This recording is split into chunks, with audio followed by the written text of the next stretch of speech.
Jésus dit, « Venez à moi, vous tous qui êtes fatigués et chargés ou courbés sous un fardeau, et je vous donnerai du repos.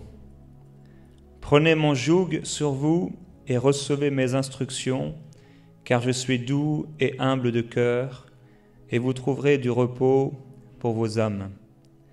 Car mon joug est doux et mon fardeau léger. »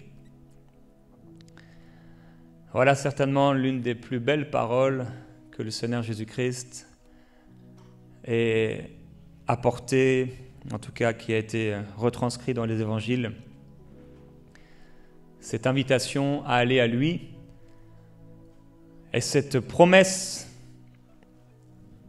que son joug, il est doux, il est léger, et avec ce joug doux et léger, la promesse du repos. Alors ce repos, on l'a trouvé quand on a rencontré le Seigneur Jésus-Christ. Certainement, c'était la plus belle des rencontres qu'on ait faites. Et en lui, on a trouvé le repos, on a retrouvé le repos pour vos âmes. Mais sur la route et la marche avec Dieu, il y a bien des situations qui peuvent parfois causer des stress, de la peur, de l'anxiété, du découragement, des soucis. L'apôtre Paul lui-même, il parle du souci que lui donnent toutes les églises. Donc, il était soucieux par rapport à la charge énorme qui était la sienne et que le Seigneur lui avait donnée dans son ministère. Grande responsabilité, grande charge.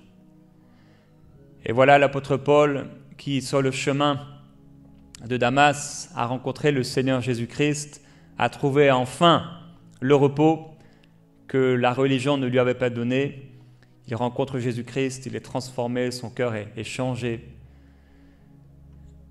Et avec ce cœur changé vient aussi l'appel au ministère, avec une mise à part, un temps particulier de revêtement, et une entrée dans le ministère assez rapide en tout cas, à pouvoir proclamer l'Évangile, parler du Seigneur, avec un temps de mise à part aussi pour lui, et ensuite une gestion d'une église qui naît, de plusieurs églises qui naissent, certaines qui lui sont confiées, certainement d'autres avec des pasteurs, j'imagine, qui ont chacun leurs défis, leurs problèmes, les choses qu'ils rencontrent qu'ils ne savent pas gérer, et avec les apôtres qui sont là, et sur le fondement des apôtres, la révélation que le Seigneur va donner à Paul, qu'on appelle la révélation paulinienne. Beaucoup de révélations que le Seigneur lui donne, vient aussi beaucoup de soucis,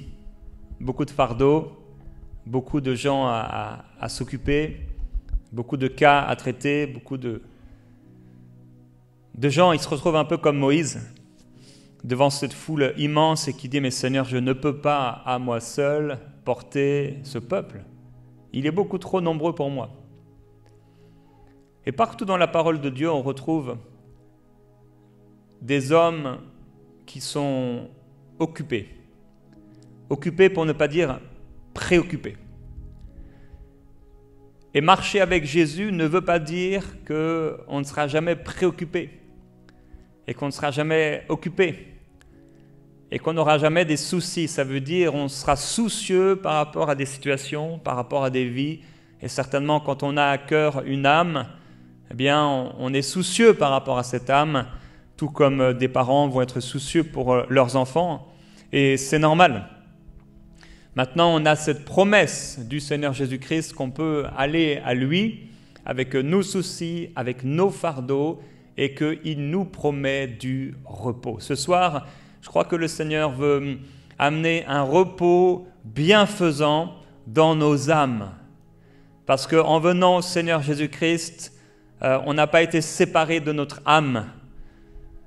On a été sauvés dans notre âme, mais on a toujours cette âme avec nos émotions, nos raisonnements qui combattent parfois notre intelligence, notre imagination, toutes ces choses, ces pensées, ces réflexions qui sans cesse sont là avec l'intelligence que Dieu nous donne et cette intelligence qui nous permet aussi de voir ce qui ne va pas, de voir ce qui va.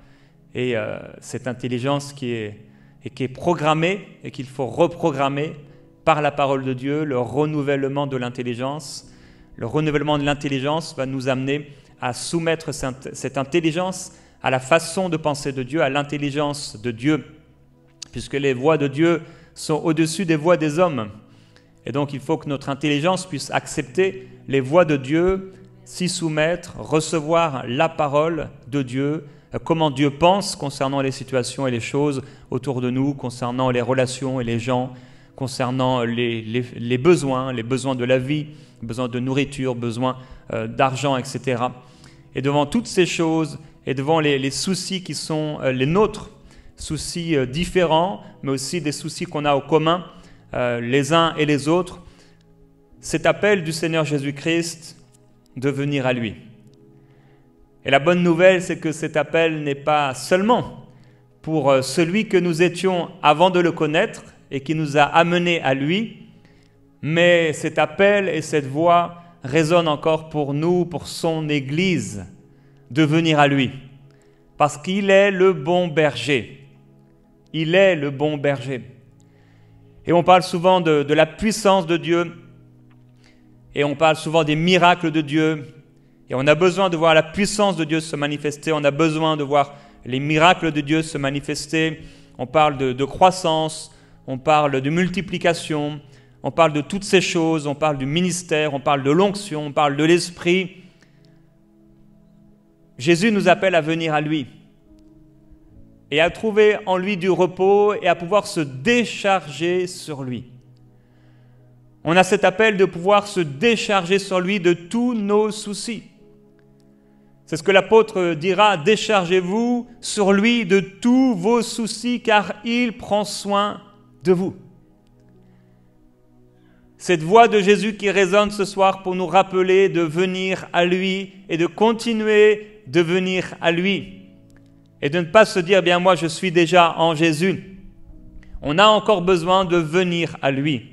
On a encore besoin, particulièrement lorsque nous sommes soucieux, particulièrement lorsque nous faisons face à des difficultés qui sont plus grandes que nous ne savons pas maîtriser, pas contrôler, des choses qui nous dépassent, des soucis, des inquiétudes, pouvoir venir auprès de lui, le bon berger.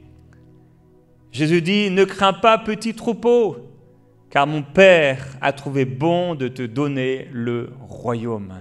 Alors quand on vient au Seigneur, on redevient comme un petit enfant, dépendant d'un papa, d'un père.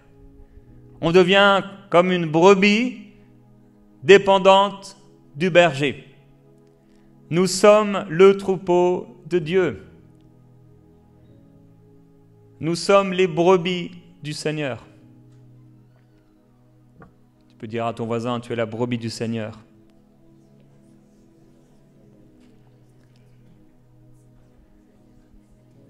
Et ce berger, ton berger, notre berger, le berger de cette église, est aussi le berger de ton âme. Le berger des incroyants qu'il appelle à entrer dans le troupeau et dans la bergerie, eh bien, il est encore notre berger. On n'est pas venu et entré en lui qui est la porte pour trouver des pâturages et que maintenant qu'on a trouvé des pâturages, il s'en va. Il est encore notre berger. Et on imagine David qui était là, derrière le troupeau.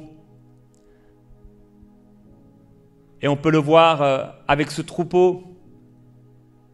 Et la seule chose qu'il avait à faire, c'était de s'occuper de ce troupeau, de regarder les brebis aller, venir, manger. Il ne pouvait pas partir. Il ne pouvait pas s'en aller. Et quand le prophète est venu pour trouver qui Dieu avait choisi, eh bien, il était derrière le troupeau. Il y a plusieurs, en tout cas personnes que Dieu a trouvées derrière le troupeau et qui les a appelées ensuite à pouvoir avoir un autre troupeau, un autre type de troupeau. Comme Pierre qui pêchait des poissons et Dieu lui donne d'autres types de poissons. Donc Jésus est un peu comme David qui est là devant le troupeau et il n'abandonne pas le troupeau. Jésus dit que c'est le mercenaire qui voit le loup arriver et qui abandonne le troupeau. Mais il dit, moi je suis le bon berger, je donne ma vie pour les brebis. Alors on a un berger vraiment particulier. On a un berger très spécial. Parce qu'il y a peu de bergers qui donneraient leur vie pour ces brebis.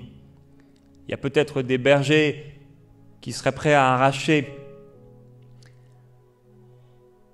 de la gueule d'un animal, d'un loup ou autre, une brebis, peut-être parce que cette brebis équivaut à de l'argent ou à de la viande. Mais Jésus, lui, c'est pas pour la viande et c'est pas pour l'argent. C'est parce qu'il nous a tant aimés, parce qu'il nous aime. Nous sommes les brebis du Seigneur. Nous sommes les brebis du Seigneur et il prend soin de nous et il est le berger de nos âmes. Il conduit nos âmes et il veut conduire nos âmes, nos pensées, nos émotions, nos raisonnements dans de verts pâturages, dans de vertes prairies, auprès d'une rivière calme et douce. Il dit, venez à moi, vous tous qui êtes fatigués et chargés. Et ça nous arrive à tous d'être fatigués et chargés. Ça nous arrive à tous d'être fatigués, d'être chargés par une journée de travail difficile, par tout simplement des difficultés qui sont là, parce que même en vacances, ou même à la retraite, ou même sans emploi, on peut être aussi fatigué et chargé. Dans nos âmes, dans nos pensées. Jésus est le berger de nos pensées. Et quand on est fatigué, quand on est chargé dans nos pensées, on doit se rappeler qu'il nous a promis du repos. Et pour recevoir ce repos, il faut qu'on aille à ses pieds. Il faut qu'on fasse appel à lui. Invoque-moi et je te répondrai, dit le Seigneur. Frappez et on vous ouvrira. Demandez et vous recevrez. Notre berger est un berger très spécial. Il est prêt et il a donné. Il a donné sa vie pour nous, il a été prêt à donner sa vie pour nous, il a donné sa vie pour nous et il est encore prêt aujourd'hui à répondre à nos besoins, à soulager ton âme. Et ce soir, je crois que Dieu veut soulager notre âme.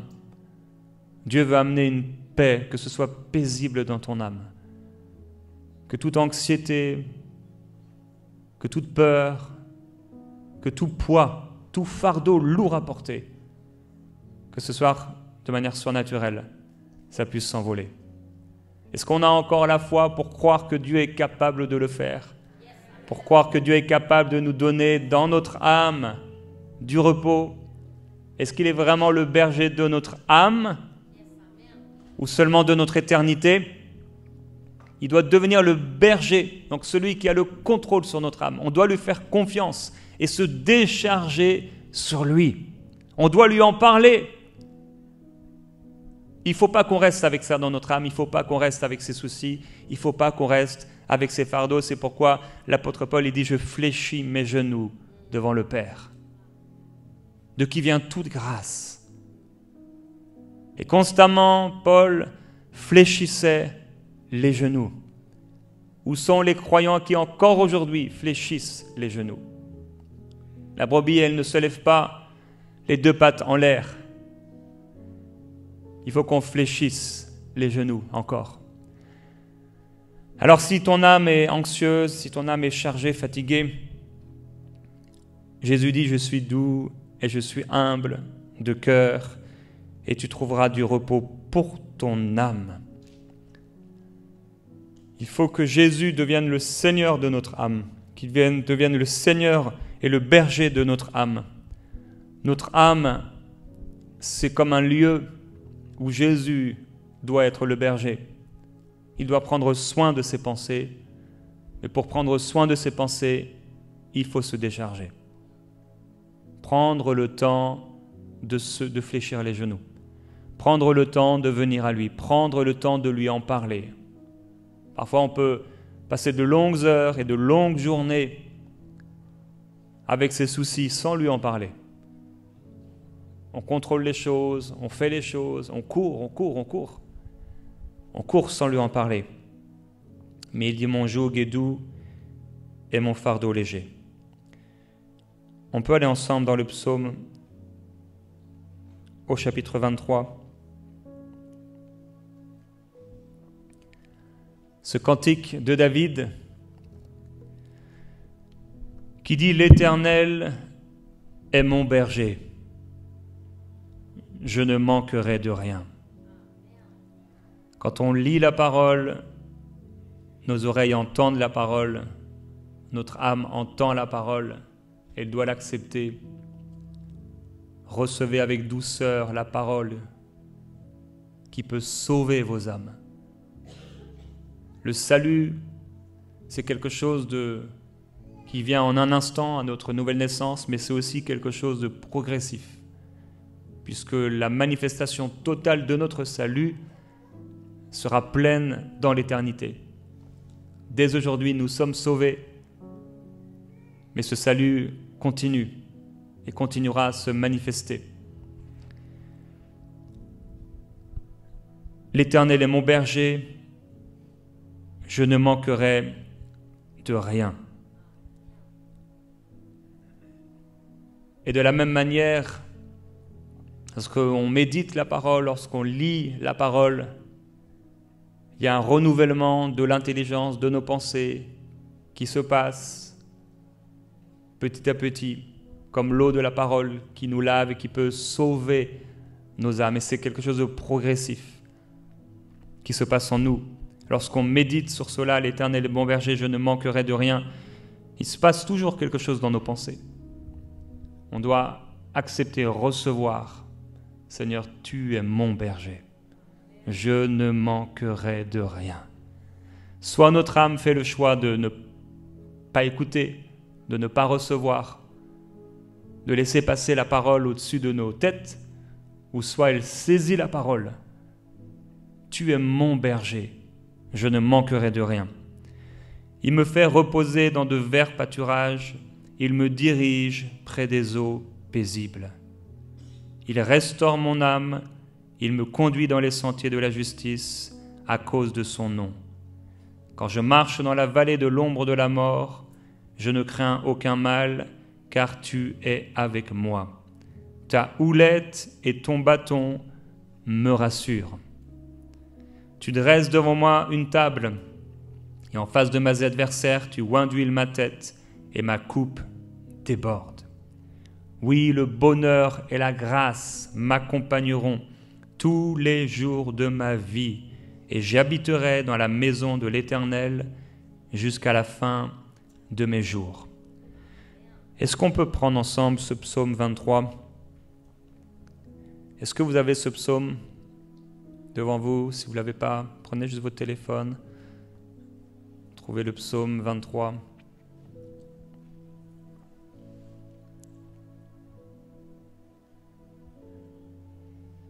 Si vous êtes deux, vous pouvez partager une Bible ou un téléphone ensemble.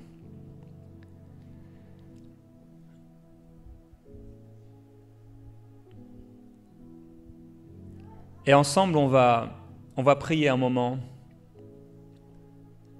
sur ce psaume 23.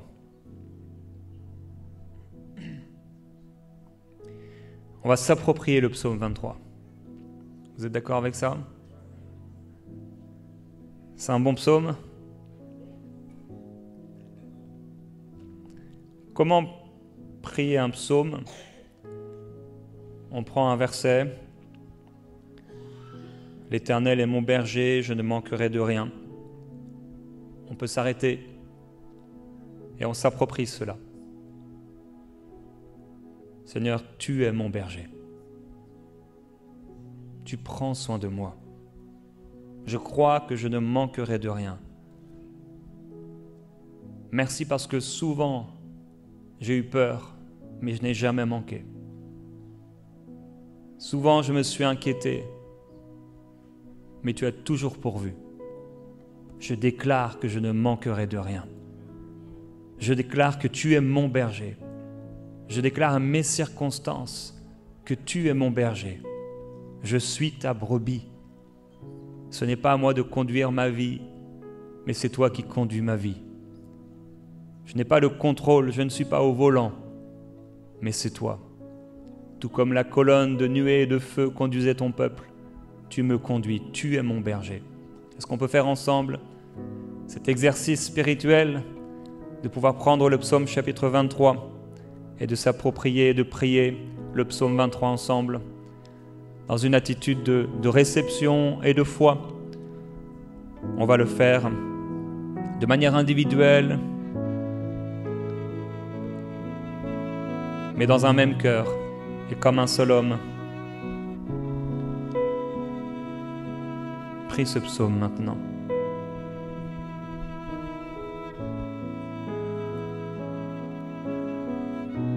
Et on peut même augmenter le volume un peu dans la salle.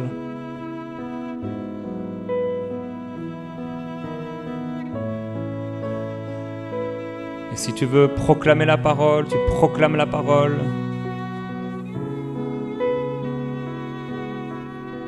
Oh, le Seigneur Jésus est là. Merci Seigneur. Si tu veux chanter la parole, tu chantes la parole.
Nous appelons ces eaux paisibles. Nous appelons ces eaux paisibles dans les âmes. Jésus-Christ. Prends le contrôle, Seigneur, de ce lieu. Prends le contrôle de nos âmes. Prends le contrôle de nos pensées. Tu restaures mon âme.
as besoin de recevoir une paix particulière, ton âme est troublée, anxieuse, là où tu es, tu peux te lever.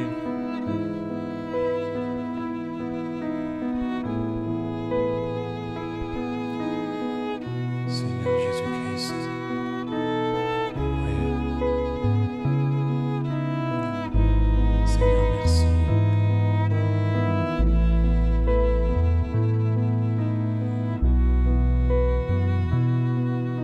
Et on veut prier pour vous qui êtes debout, tout en restant chacun à sa place.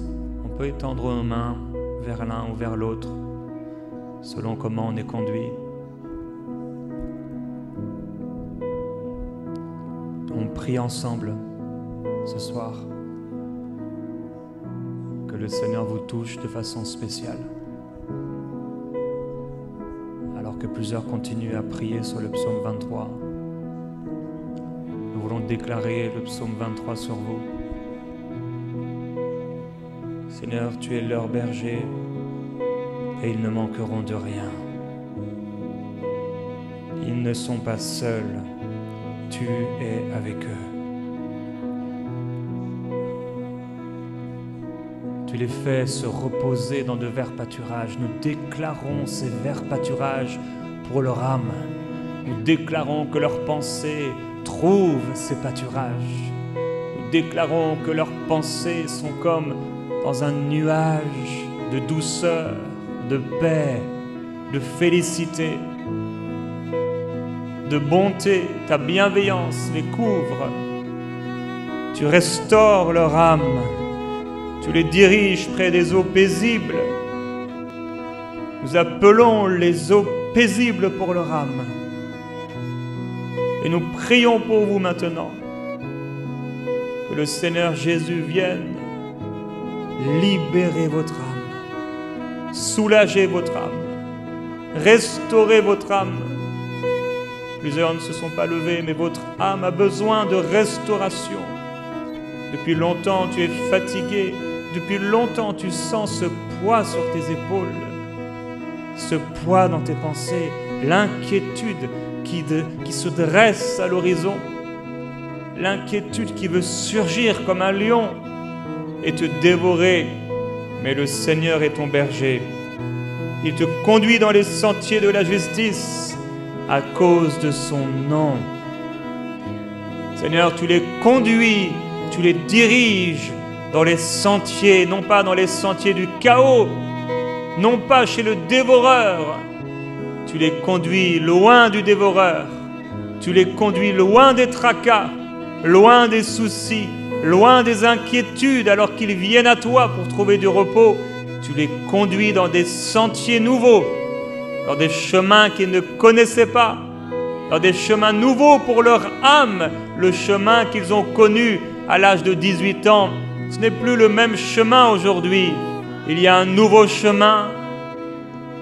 Il y a un nouveau chemin. Il y a une nouvelle rivière. Il y a une nouvelle douceur. Il y a une nouvelle communion. Il y a une nouvelle révélation. Il y a une plus grande intimité, une nouvelle intimité. La fraîcheur. Le Seigneur dit, tu retrouveras la fraîcheur de ta jeunesse. Oui, la fraîcheur de ta jeunesse. Mais avec une intimité supérieure, car tu as grandi en lui et tu as fait des expériences avec lui. Seigneur, nous déclarons que s'ils marchent dans la vallée de l'ombre de la mort, ils ne craignent aucun mal. Oh, nous disons à notre âme, tu ne crains aucun mal, mon âme, car le Seigneur est avec moi. Je ne crains aucun mal, je ne crains aucun danger. Aucun géant n'est trop grand pour mon Dieu. Aucune situation n'est trop grande pour mon Dieu. Nous proclamons la parole, mon âme, pourquoi gémis-tu au-dedans de moi? Espère en Dieu, car il agira. Il est l'auteur du salut. Il est celui qui mène ma foi à la perfection. Oh mon âme, ne sois pas troublée. Espère en Dieu. Réjouis-toi en Dieu, mon âme. Oui, Seigneur, tu les conduis même alors qu'ils traversent la vallée. Tu changes la vallée en oasis. Tu fais fleurir le désert. Ce soir, tu recharges spirituellement quelqu'un, émotionnellement quelqu'un, physiquement quelqu'un, spirituellement quelqu'un. Alors qu'il se décharge sur toi et que nous proclamons ta parole, tu es avec moi, Seigneur. Et si tu es avec moi, qui craindrais-je? S'il se dresse devant moi, tu dresses autour de moi une muraille. Tu es mon berger, ta houlette et ton bâton sont leur réconfort. Seigneur, nous prions pour nos bien-aimés, montre-leur ton bâton d'autorité, ta houlette qui rassure. Tu ne les laisseras pas s'échapper, tu ne les laisseras pas s'évanouir, tomber, tu ne les laisseras pas, tu ne laisseras pas leur espérance sécher.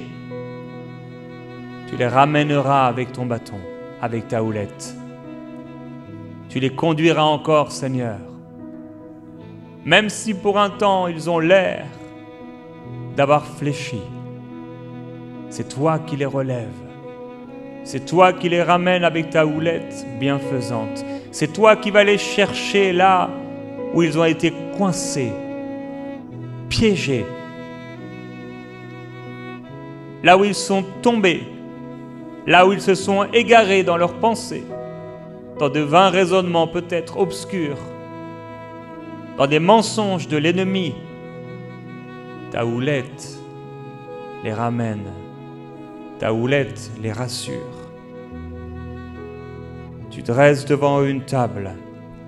Oui, il y a pour eux une table, loin de la condamnation, loin de la culpabilité, loin de la honte et loin des mensonges. Nous déclarons cette table, mon frère, ma sœur, dans la prière. Ce soir, regarde cette table devant toi, que Dieu dresse lui-même pour toi. Seigneur, nous dressons dans la prière une table pour nos bien-aimés qui ont besoin de toi. En face de leurs adversaires, tu oins d'huile leur tête, là où les adversaires voulaient leur perte. Leurs adversaires sont tout à coup confus, dans une confusion extrême.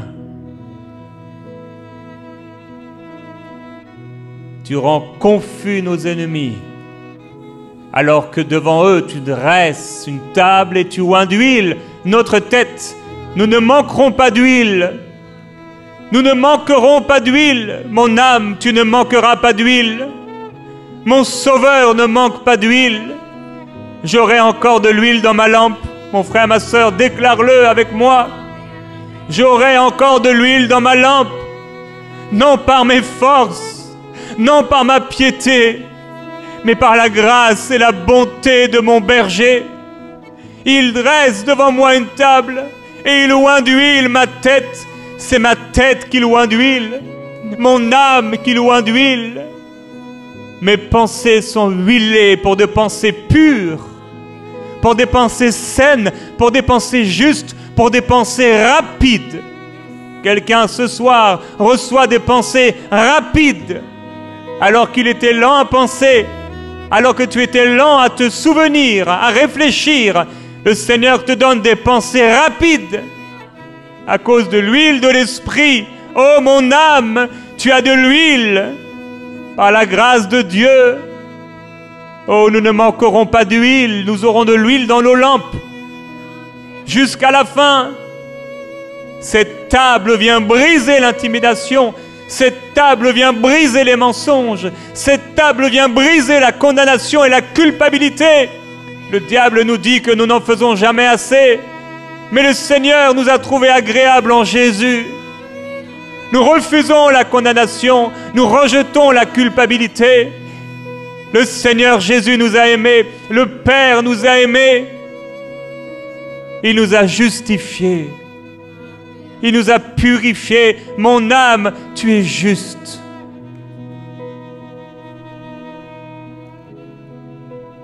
Ma coupe déborde. J'en ai assez. Et même plus qu'assez. Ma coupe déborde. J'ai assez de ta présence. J'ai assez de l'onction. J'ai assez de l'esprit. J'ai assez de ta paix. J'ai assez de joie. J'ai assez de paix. J'ai assez de sécurité. Oh, la bonté de Dieu, les bontés de Dieu. La bienveillance de Dieu n'est pas épuisée. Elles ne sont pas parvenues à leur terme. J'ai assez. Ma coupe déborde. Oh, mon âme, tu débordes et tu déborderas. Tu déborderas. Tu déborderas dans la nuit. Tu déborderas à ton réveil. Je serai rempli de l'Esprit dès mon réveil.